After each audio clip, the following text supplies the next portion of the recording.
We're going to take a look at a song by Guster, Amsterdam, 2003, Keep It Together.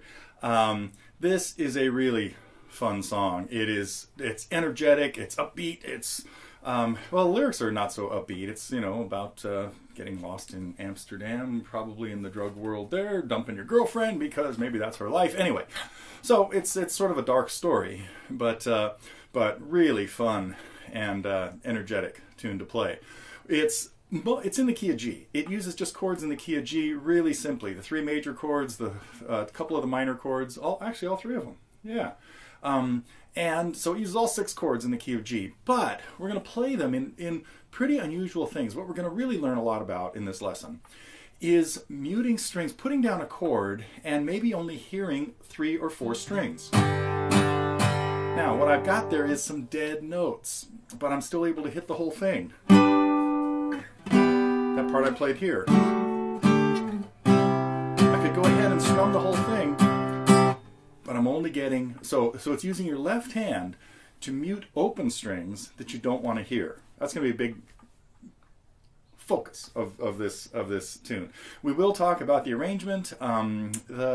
These guys, Ryan Miller and Adam Gardner, do, and there's of course more people in the band, but they're the kind of the front guys that play the guitar and bass and sing most of the tunes.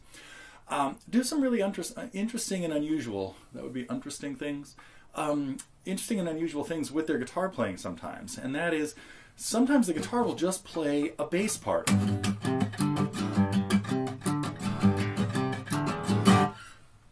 Makes a great little ending. Sometimes one will play a chord while the other plays multiple chords. Couple things that happen in live versions. So I really encourage you to check out some of the live versions that are out there, especially ones where they're doing it acoustically. We might talk a little bit, I probably won't get into the couple of little lead things that happen in there, because this is mostly a strumming and singing tune. I'm not sure I'm going to get around to singing too much of this. It gets way up there. I can do probably the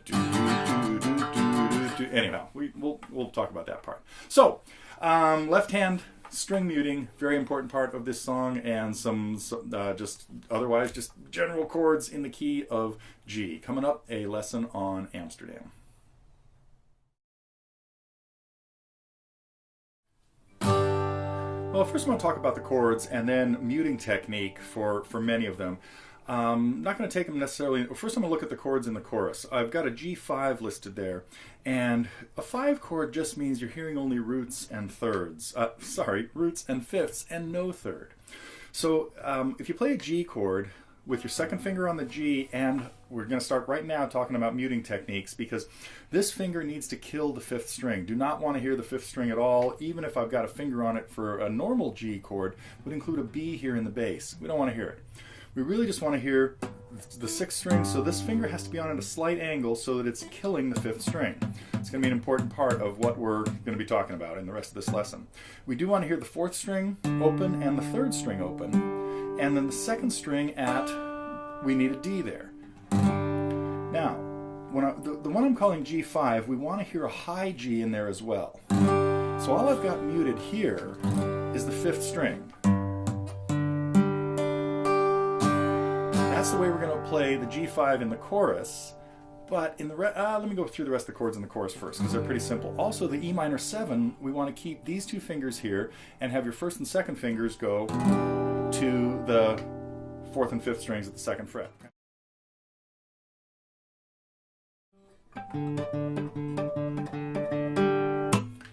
The intro I played a little bit of harmonics at the beginning, and this is actually done on the bass. And so Ryan is playing bass, where the equivalent, of course, of doing this on the guitar, I'd only have 4 strings, with the highest one being the G string.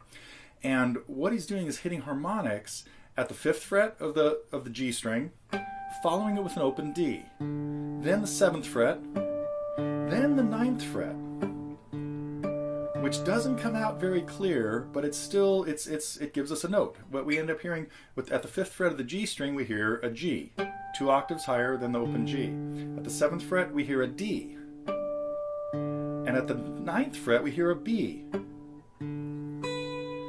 Now, to get the same pitch as the bass, in order to get those notes an octave lower, we can't do that on the guitar without, well, what I end up coming up with is using 3 harmonics at the 12th fret. And that works out to be the same 3 notes. Here we have B, the 12th fret, G at the 12th, oh, sorry, the B on the 2nd string, the G on the 3rd string, and the D on the 12th fret of the D string. So if you put a D down on the 10th fret of the 6th string, and then hit going from G to the D to D to the D to the B and back to D, we get really pretty close to the same pitches. And yeah, I would just do that once or maybe once and a half, and then get into starting to strum through the chord progression. Now notice I was doing that with my thumb and a finger. The rest of the song really needs to be, I was using my index finger and my thumb to play the index finger for the harmonics, and my thumb to play the D on the 6th string. Now the whole time I was doing that, I need a pick handy. Well, I had one. We went with the hidden pick trick. I had a pick stuck between my index and middle finger right at the knuckle. So the knuckle's kind of keeping them together, and that still gives me a little bit of independent motion of these fingers, and I can stash the pick there. And so it's not that difficult then, especially since I'm only using one finger. I'm not doing any real fancy finger picking here with this, but to hit the harmonics with my first finger and then to grab the pick. Now you could practice this as a whole, you know, it's like learning to do coin magic. But you could practice just have the pick in your hand and learn to slip it in between those 2 knuckles, and then practice grabbing it again. And so that way, once it's there and secure, you can have a good control of it, and hopefully it won't fall out of your hand. It would be difficult to do the whole thing with a pick because of the distance traveled, because of the distance you have to travel there. Now, you could also do it with the pick and a finger, using your 2nd finger to hit those notes.